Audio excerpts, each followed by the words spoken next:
ओम यथारग्निर्दाहिका शक्ति रामकृष्ण स्थिता हिजा सर्वविद्या स्वरूपां त्वं शारदां प्रणमाम्यहम्।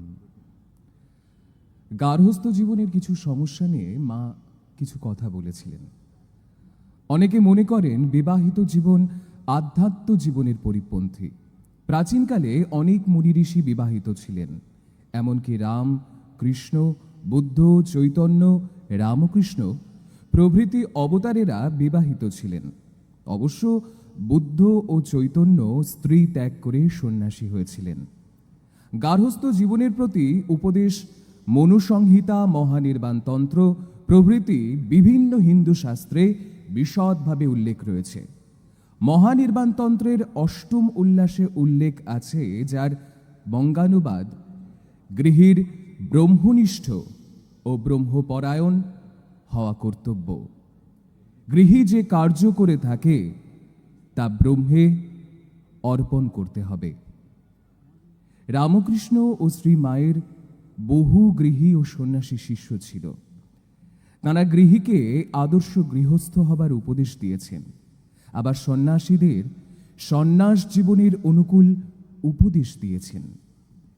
শাস্ত্র এবং ঠাকুর ও মা কখনো বলেননি যে গৃহস্থরা ঈশ্বর লাভ করতে পারবেন না, উহা কেবল সন্ন্যাসীদের জন্য।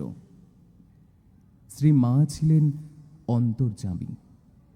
তিনি মানুষের ভিতরের সংস্কার দেখে যার পক্ষে যেটি শ্রেয় সেভাবে উপদেশ দিতেন। স্বামী অরূপানন্দ লিখেছিলেন, যুবক ভক্তরা অনেক সময় মাকে জিজ্ঞাসা করিত বিবাহ করব কিনা।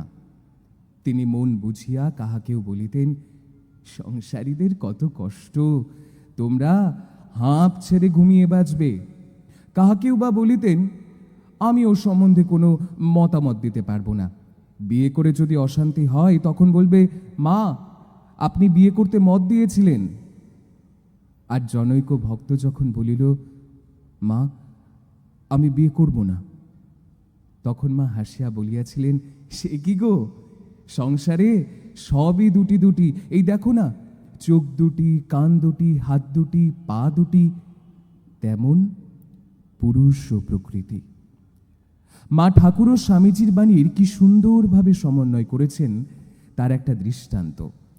জনৈক ভক্ত মাকে জিজ্ঞাসা করেন, ঠাকুর বলেছেন এখানে যারা আসবে তাদের শেষ জন্ম, আবার স্বামীজি বলেছেন সন্ন্যাস না হলে কারো মুক্তি নেই, গৃহীদের তবে উপায়?